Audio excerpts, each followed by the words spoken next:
तो फाइनली पड़ोसी ने जो नींव डाली थी और आज उस नींव पर इमारत खड़ी हो गई। ऐसा नहीं कि पड़ोसी ने नींव डाली उसके बाद दीवार नहीं बनी। जी हाँ, दीवार भी बनाई गई, बाकायदा नींव दिखाई गई। अंकल जी ने भी पड़ोसी के वीडियो में आकर ये चीज़ बोला कि बहुत जल्द हम उसको बुलाएंगे, अपने पास लेकर आएंगे और हम किसी से डरते नहीं हैं, क्यों डरे, हमारी बच्ची है, हम उसको लेकर आएंगे, फलाना ढिमकाना, बहुत सारी चीज़ें। रिक्वायरमेंट पहले दिखाई गई। आंटी जी वाला वीडियो आपको याद है, जहां आंटी जी दाल दर रही थी, उड़द या मूंग कोई भी दाल थी, और उसी टाइम पे पड़ोसी ने गहन चिंता व्यक्त करी थी कि अब इन बुजुर्ग माता पिता को ज़रूरत है किसकी, अंशु की। और अंशु बहुत ज़रूरी है यहाँ के लिए, क्योंकि ऐसे वो होती थी तो वो कर देती थी, जैसे दाल वाल भी वो करवा देती थी, लगातार बार बार मिलके दाल करवा देती थी। और आंटी जी ने फिर एकदम से बच्चियों का भी नाम ले लिया था कि ताकि लोग टारगेट ना करें कि देख लो दादी अम्मा को अपनी बेटियां याद नहीं आ रही, छोटी बच्चियां जो कि उनके ही पुत्रों का अंश हैं। दुर्भाग्य है पर सच है। उस दिन आंटी जी ने सिर्फ और सिर्फ लोग उनके ऊपर उंगलियां ना उठाएं इसलिए उनका बच्चियों का जिक्र किया था। हो सकता है कि कुछ लोगों को मेरी बात से समस्या हो, तो ये मेरी सोच है। मुझे जो लगा कि बात को ढकने के लिए लीपा पोती की गई थी तो मैं तो बोलूँगी। अगर आप लोगों का अलग है तो आप अपना पॉइंट ऑफ व्यू रख सकते हैं, उसमें कोई बुराई नहीं है। पर जिस दिन दाल दरी जा रही थी उसी दिन ये न्यूज़ डाली गई थी। फिर अंकल जी वीडियो में आकर जो आए थे, वो सपना के बारे में बहुत सारी बातें हुई थी, और भी कैसे क्या मेरी बीबी क्यों नफरत करती है सपना की माँ से, और भी तमाम चीज़ों पे प्रकाश डाला था। तो उन्होंने बोला था कि 2-4 दिन में मैं बुला ही लूँगा, मतलब कोई बताना नहीं भूलता था। पहले रिक्वायरमेंट जताई गई, रिक्वायरमेंट के बाद फिर भाई साहब अंकल ने भी बोल दिया कि 2-4 दिन में बुला लूँगा। और फिर भाई धीरज भैया अपने, अच्छा धीरज भैया से याद आया दोस्तों, धीरज भैया ने अपने चैनल का भी नाम चेंज कर दिया है, क्योंकि वैसे उनके चैनल का बहुत बड़ा नाम था और अब लिख दिया है आपका धीरज। तो जी आपके धीरज से इनका चैनल है। और अब भाभी जी भी, भैया की बीवी शायद हैं, जो 2-3 दिन पहले उन्होंने वीडियो डाली थी, तो भाभी जी भी अब ब्लॉगिंग करने लगी हैं। अब देखिए अच्छी बात है। वैसे तो धीरज भैया के पास पैसा रुपया कोनो कमी नहीं है, यूं लंबे लंबे बहुत दूर तक खेत हैं, इतने दूर तक खेत है ना कि तुम्हारी नज़र जहाँ तक जाएगी वहाँ तक धीरज भैया के ही खेत नज़र आएंगे। याद है एक दिन दिखाया था कि हमको ज़रूरत ना है मौसा जी के धन दौलत, नहीं फूफा जी, हम सॉरी, फूफा जी के धन दौलत का, ये देख लो लंबा लंबा हमारा उधर गेहूँ खेत, इधर देख लो लंबा लंबा गेहूँ खेत। और फूफा जी को हम लोग सिर्फ ना फिजिकली हेल्प करते हैं। और हमारे पास मनी बहुत ज़्यादा है, बहुत ज़्यादा, हमारे पैसा का अंबार लगा, खेती किसानी से रिलेटेड इंसान है। तो भैया ने पहले सफाई दे दिया था, क्योंकि तमाम लोग कहते थे कि भाई तुम लोग ना भाई धन पे नज़र गड़ाए हो, दौलत पे नज़र गड़ाए हो, प्रॉपर्टी पे नज़र गड़ाए हो। तो उस दिन भैया ने क्लियर कर दिया था। लेकिन अभी यूट्यूब से बढ़िया बढ़िया इनकम हो रहा है, भगवान की दया से भैया के चैनल पे अच्छे खासे व्यूज़ आने लगे हैं। तो भाई बल्ले बल्ले सावा सावा। अच्छा भाभी ने कुछ दिन पहले अपना ब्लाउज व्लाउज भी कुछ सिलाई उलाई करती हैं या फिर कहीं सिलवा के लाई थी, तो वो भी दिखा रही थी। मतलब कुल मिला के अब फैमिली ब्लॉगिंग होने लगी है। और अंशु भी पूरे तरीके से ना वीडियो बनाएंगे कि नहीं बनाएंगे, क्योंकि लाइव करने के बाद मतलब अकेला योद्धा बनी थी उस दिन। लाइव में 1 घंटा कुछ मिनट की थी, तमाम चीज़ें ऐसी डाल गई कि भाई पड़ोसी ने बताया कि 1 महीने के अंदर अंगूठी पहनाई गई, और अंशु ने उस बात पे साफ मना कर दिया कि ना जी ना, ऐसा कुछ नहीं था। जिनको जिनको लगता है अफेयर पे अफवाहें दे रहे हैं, तो या तो भाई साहब पड़ोसी झूठ बोलिस था तो अंशु तुम पड़ोसी से बोल दो, या तो अंशु झूठ बोले। अब बताओ, सबके मत भिन्न भिन्न, तो हम का ही बताएं। तो फिलहाल धीरज भैया भी अपना बढ़िया अच्छा कमा रहे हैं, पड़ोसी भैया कमा रहे हैं। लेकिन दोस्तों एक चीज़ बताएं, धीरज भैया पीछे रह गए हैं, पड़ोसी भैया का बढ़िया अच्छा व्यूज़ जा रहा है। तो धीरज भैया आप ज़्यादा से ज़्यादा वीडियो डालो, पड़ोसी आपसे आगे निकला जा रहा है। और वो कह भी रहा है कि आजकल तो हमारे भाई नया बिजनेस हो गया है। आपका जो वीडियो पे है ना, कबो 28 के आ जा रहा है, कबो 47 के, कबो 61 के। और जबकि आंटी जी अंकल जी को सबको लेते हो। आप अपने फूफा जी से बात करिए कि आप फिजिकली वहाँ पर आते हैं, आपको पैसा तो चाहिए नहीं, तो फूफा जी आपको कंटेंट तो दे ही सकते हैं जो पड़ोसी को देते हैं। अब वो कोड वोड वाला जो भी था ना, बार कोड वगैरह, शीशा के टुकड़े और भी जो उन्होंने डिटेल भेजी थे, कहा आपके चैनल पे नहीं चल सकती थी, पड़ोसी भैया को दे दिया गया। तो देख लीजिए भाई साहब, आप पीछे जा रहे हैं। कहा इसकी मुहिम तो चैनल चमकाने की ही चल रही है दोस्तों। फिलहाल आते हैं मुद्दे पे। तो मुद्दे की बात यह है कि भाई पड़ोसी भैया का मैंने वीडियो देखा। ये वीडियो लगभग जब मैं रिकॉर्ड कर रही हूँ तो आए हुए 35 मिनट हुए हैं। तो भैया पहले वेलकम करते हैं और फिर बताते हैं कि आज हम जाएंगे 400 किलोमीटर दूर। फिर पता चलता है कि कहाँ जाएंगे। जी हाँ, अंशु बिटिया को छोड़ने जाएंगे पापा जी के पास। तो शायद अंशु बिटिया के पेपर हो चुके हैं। और अंशु बिटिया बहुत ही इमोशनल होके सबके गले मिल रही थी, कभी इनके तो कभी उनके, कभी छोटे बच्चे के, है ना। और घूंघट वाली भाभी भी एक कोई थी, भाभी दीदी जो भी थी, उनसे भी बढ़िया अच्छे से गले वाले मिली। लेकिन अंशु बिटिया की एक समस्या थी, कह रही थी कि मम्मी पापा बहुत ही ज़्यादा रो रहे हैं। जब इस मम्मी पापा के पास जाते हैं तो वो मम्मी पापा रोते हैं, और उस मम्मी पापा के पास जाते हैं तो ये मम्मी पापा रोते हैं। मतलब भाई साहब क्या करें अंशु बिटिया। अब बिटौनी तो एक है। और अंशु बिटिया का ये भी कहना था कि पहले हम कम रहते थे तो ये लोग ज़्यादा इमोशनल नहीं होते थे, लेकिन अब हम यहाँ पे ज़्यादा रहते हैं तो भैया ये लोग ज़्यादा इमोशनल हो रहे हैं। अरे बिटिया बढ़िया भूमिका बनाए रही हो। रुक जाओ, काहे जा रहे हो? वो मम्मी पापा किधर है, बुला लो। नहीं तो फिर एक काम करो, अब मम्मी पापा ज़्यादा इमोशनल हो रहे हैं तो घर में जाकर तुम भी एक बार पड़ोसी की तरह भूमिका बनाए देना कि अब इतना दिन हम रह लिए हम अपने मम्मी पापा के पास, अब मम्मी पापा हमारे बिना रह नहीं पा रहे हैं, तो मम्मी पापा को भी चुपके से अपने वहीं बुला लेना। फिर धीरे धीरे पूरा कुल परिवार हम साथ साथ हैं। नहीं, जो रियल फैमिली थी उसको छोड़ के अंशु और जो भी फैमिली है, मम्मी पापा ये वाले और 2 मम्मी पापा, है ना। तो दोनों मम्मी पापा मतलब 4 मम्मी पापा। अरे भैया बड़ा कन्फ्यूजन है। मतलब एक कहते हैं ना देवकी माता, एक यशोदा मैया, वही वाला रिश्ता समझ लीजिए। एक ने पैदा किया और एक ना पालन पोषण करें, तो वही उसी हिसाब से हमारी अंशु के 4 मम्मी पापा हैं। और फिर क्या है कि भाई साहब इनको भी बुला लिया जाएगा। और बाकी राजवीर जी की, सूरज जी की जो निशानी है, तो उनमें मजबूरी है अंकल जी की। वो सपना ना बहुत है दुष्ट है, वो बिल्कुल भेजती नहीं। अंकल जी क्या करें बेचारे, बहुत मजबूर हैं बहुरियन के हाथ। और ऊपर से क्या कहते हैं कि आंटी भी मजबूर हैं। पड़ोसी ने बताया तो था, दाल चलाते चलाते मतलब चक्की चला रहा था, दाल उसमें जो है उड़द डाल डाल के दाल बना रहा था, तब पड़ोसी ने बताया था। पड़ोसी की वीडियो में आंटी जी बताई थी कि भाई कौन नहीं मिलना चाहता है, किसको अपने बच्चे बुरे लगते हैं, है ना। बच्चे किसी को बुरे नहीं लगते हैं, प्यारे लगते हैं, लेकिन मजबूर है।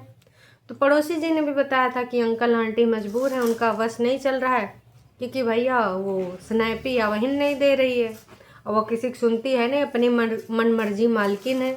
तो क्या करें, अंकल जी आंटी जी बच्चों को याद बड़ा करते हैं, हर वीडियो में तो बच्चों को ही याद किया करते हैं। आप लोगों ने देखा नहीं? आपने बिल्कुल वैसे ही नहीं देखा है जैसे अंकल जी याद करते हैं। जितना याद करते हैं उतना आपने देखा है।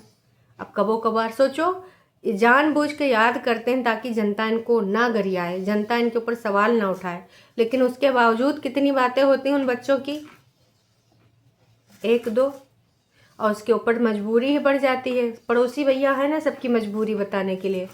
बेटे का केस ओपन नहीं करा सकते क्योंकि मजबूर माता पिता, बेटे के केस में आगे लड़ नहीं सकते क्योंकि भाई मजबूर माता पिता, दाल रोटी खर्चा कैसे चलाएंगे अगर नौकरी छुट्टी ले लेंगे।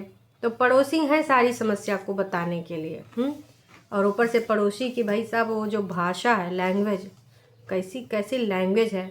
तुमको जो करना है आपस में बातचीत करनी है करो, वार्तालाप नहीं करनी है ना करो, दोषारोपण करना है करो, लेकिन सही लैंग्वेज तो यूज किया जा सकता है। जहाँ पे तुम्हें सपना लग रही, चालबाजी कर रही, गलत कर रही, बिल्कुल उसके ऊपर बोलो।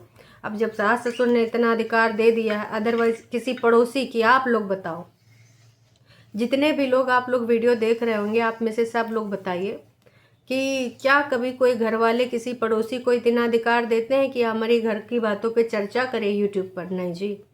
अगर आपके घर में लड़ाई कहा सुनी चल भी रही होती है और पड़ोसी देख रहा होता है ना, तो आग बबूला होकर इंसान कहता है निकलो, प्रसाद बट रहा है का, या निकल चलो भाग यहाँ से, यही बोला जाता है ना। लेकिन भाई साहब यहाँ तो पड़ोसी को पूरा अधिकार प्राप्त है। अंदर की व्हाट्सएप की भी चैट दे देते हैं। अंकल जी इतना ज़्यादा, मतलब आपको जो भी सपना के लिए बोलना है, जो भी अपना पॉइंट ऑफ व्यू रखना आप रखिए, खुद का चैनल खोल लीजिए एक, हैं। आपके अंकल आंटी जैसे आपका धीरज, वैसे आपके अंकल आंटी डाल लीजिए। तो कुछ भी डाल लीजिए, बढ़िया चैनल आपका चलेगा। हालांकि आपका दाल रोटी के अलावा कुछ है नहीं, आप बिल्कुल भी पैसे के लोभी नहीं है। और आपका जो धन था, आपकी जो राशि थी, आपकी जो संपत्ति थी, वो आपने बोला था कि ईश्वर ने अपने पास ही बुला लिया है। तब फिर का ही है जी, आपको तो धन वन से कोई लालच है ही नहीं। वैसे अंकल जी आपने कुछ विचार किया नहीं, आप संपत्ति दान वान करने वाले थे और इतने दिन हो गए लेकिन आपका कोई जवाब नहीं आया। तमाम लोग इंतज़ार कर रहे हैं कि अंकल जी अब बोलेंगे, अब बोलेंगे। अब तो जो धन की लालची सपना है वो भी कह रही हम साइन कर देंगे। अब वो साइन करने के लिए तैयार है, तो आपको आई थिंक ना धन राशि अपने बच्चों का नाम अमर रखने के लिए, हमेशा उनका नाम जाना जाए, इस नाम से आप अपनी संपत्ति को किसी ट्रस्ट में दान दे दीजिए, क्योंकि आपने बोला था। और बाकी थोड़ा मोड़ा तो आपके पास उतना है ही है, जितने में लालच वश आपकी सब सेवा करते रहें, क्योंकि आपने बोला था ना कि बिना लालच के कौन आजकल किसी का होता है। तो मैं तो यही कहूँगी कि भाई देख लीजिए अंकल जी, बाकी आप लोग समझदार हैं, समझदार के लिए छोटा इशारा बड़ा इशारा, जो इशारा है वो सब काफ़ी है, इतना जान लीजिए। तो दोस्तों बिटिया को लेकर तो ये गए थे अंकल जी ने, और सब ने बढ़िया गले वले भी लगाया अच्छे से, और मम्मी जी ने खाना वाना पैक कर दिया था अंशु की, वो कौन सी मैया, देवकी मैया, देवकी मैया खाना पैक करी थी यशोदा मैया के यहाँ जाने के लिए। तो बिटिया रानी जल्दी उठ गई थी, इसलिए बिटिया रानी गाड़ी में बीच बीच में सोई भी है, और फिर सीधे वहाँ पे रुकती है गाड़ी, और गेट खुलता है, और गेट खुलने के बाद सबसे पहले आता है ऑगी। ऑगी के साथ बिटिया रानी खेलती हैं, क्योंकि ऑफ कोर्स पेट तो जानते हो आप कैसे होते हैं। तो भाई वो एकदम से अंशु के साथ खेलने लगा। मम्मी जी आती हैं, पापा जी आते हैं, पापा जी भी बढ़िया आराम से बिटिया रानी को प्यार दुलार करते हैं, और फिर धीरज भैया के साथ भी ऑगी खेलता है। बहुत सारी चीज़ें हो रही होती हैं, बाकायदा भाई हक दिखाया गया है कि देखो माता पिता का कितना प्यार होता है, बिटिया रानी से कितने दूर थे। अंकल जी कभी छोटी बच्चियों को गले लगाने का मन नहीं करता है? उनको तो आई थिंक आपको अपने बच्चों की याद आ जाएगी, जो आपकी असली संपत्ति चले गए हैं, और जो दो संपत्ति हैं जो उनका अंश हैं, तो आप हो सके तो उनके ऊपर थोड़ा सा ध्यान दे दीजिए, कभी प्यार दुलार उनको भी ऐसे हक करके दिखाइए। सपना से आपकी नहीं बनती, मान लेते हैं। देखिए आपका और सपना का जो युद्ध चल रहा है, गैंग वार, वो आपस में करते रहिए, पर क्या बच्चे तो भगवान का रूप होते हैं, है ना। तो भाई साहब कभी उनको गले से लगाने का मन नहीं करता है कि आप अपने बच्चों को ऐसे फील करो कि गले लगा रहे हो, फिर से उनका बचपन अपनी आंखों के सामने देख रहे हो। इतनी प्यारी प्यारी बच्चियां हैं। मैं कह रही हूँ सपना को साइड कर दो भाई साहब, सपना से आपका कोई लेने देना नहीं। आप पूरे अधिकार के साथ जा सकते हो मिलने, कि होती है कौन तू मना करने वाली, ये मेरे बच्चों के भी अंश हैं, मुझे इनसे भी मिलना है, तुम रोक नहीं सकती हो। कानूनी अधिकार लेकर भी आप मिलने जा सकते हैं, लेकिन आप जब मिलना चाहें तब। अगर आप नहीं चाहते हैं तो भाई 100 बहाने हैं कि भाई वो ऐसी है, वो ऐसी है, मिलने नहीं देगी, फलाना ढिमकाना। बाकी चीज़ें बहुत क्लियर हो चुकी हैं, और अब देखो भाई साहब इनका आ चुका है, तो अब पड़ोसी भैया भी मिलने जाएंगे कि अंशु आई मैं गया मिलने। तो और हो सकता है कि उसमें कुछ और अंकल जी भी थोड़ा समाचार न्यूज़ की बाइट दे दें, प्रमुख समाचार प्रस्तुत है अंकल जी के माध्यम से। वैसे अंकल जी थोड़ा मोड़ा पैसा ले लीजिएगा आप पड़ोसी से, इतना बढ़िया कंटेंट जा रहा है, बढ़िया बढ़िया कमा रहा, तो दाल रोटी का हिसाब किताब उधर से भी थोड़ा लगा लीजिएगा। अब दाल रोटी के साथ थोड़ा अचार हो जाए तो अलग ही बात है कि नहीं दोस्तों। आप लोग भी ना कमेंट कर करके बताइएगा कि अंकल जी को पड़ोसी से कुछ शेयर ले लेना चाहिए कि नहीं, क्योंकि सारा श्रेय जो कंटेंट दे रहे हैं वो तो अंकल ही जी दे रहे हैं। तो भाई ये राजवीर का जो न्याय दिलाने की प्रणाली है, अब ये कंटेंट ज़्यादा लग रही है। क्या वाकई में उनको न्याय मिल पाएगा, या फिर ऐसे चलता रहेगा पलटवार गैंगवार। तो भाई गाड़ी भी थोड़ा धोखा वोखा दे जाती है ना। धीरज भैया लौटना तो चाह रहे थे, लेकिन फिर थोड़ा गाड़ी सही वही हुई, और बुआ जी से गले वले मिले कि बुआ जी देखो काम बहुत है, वरना मैं रुक जाता तो आपके किचन में थोड़ा रोटी वोटी बनाता, थोड़ा जलने वालों को जलाता, थोड़ा सा मतलब और उसमें मिर्च मसाला झोंकता, लेकिन बुआ जी बाद ही में आएंगे। मिर्च मसाला का पूरा प्रबंध है बुआ जी, डोंट वरी, जो हमको निकलवाना है हम उससे निकलवा के ही लेंगे। तो भाई इसलिए भैया जी चले गए और फिर ऐसा ऐसा सीन है। तो दोस्तों अब नेक्स्ट कड़ी आपको क्या लगता है, कमेंट करके बताइए कि आने वाले टाइम में क्या हमारी बिटिया रानी वीडियो डालेंगी या फिर भाई साहब वो वीडियो नहीं डालेंगे। उन्होंने बोला था ना कि ये मेरा आखिरी वीडियो भी हो सकता है, आखिरी लाइव भी हो सकती है। तो इसके रिगार्डिंग क्या लगता है, क्या नहीं लगता है। अब एक खेमे में तो बड़ी खुशी है बहुत अच्छा कि अंशु अपनी स्टडी पे फोकस करना, तुम्हारी 12th की पढ़ाई है तो बोर्ड अब यहीं पे होगा, है ना, शिवपुरी में। थैंक यू सो मच बेटा जो तुम अंकल आंटी के पास अंशु को ले आए। ध्यान रखना भैया, भैया भाभी अंकल आंटी का। कौन से भैया भाभी? अच्छा वो वाले धीरज भैया। तो भैया सब लोग थैंक यू धीरज भैया को बोल रहे हैं। अब अंशु भी अपना वीडियो अगर बनाई होंगी तो शेयर करेंगी, अदरवाइज़ देखिए युद्ध कहते हैं प्यार और जंग में सब जायज़, तो हो सकता है थोड़ा लेट में आए। अब जो स्क्रिप्ट बनी होगी, जो भूमिका तैयार की गई होगी उसके आधार पे ही होगा। बाकी अपना लोग आप अपना पॉइंट ऑफ व्यू दीजिएगा। अगर मेरे से कोई पॉइंट मिस हुआ तो अपनी प्रतिक्रिया भी आप उस पर दीजिएगा। फिर मिलते हैं नई अपडेट के साथ।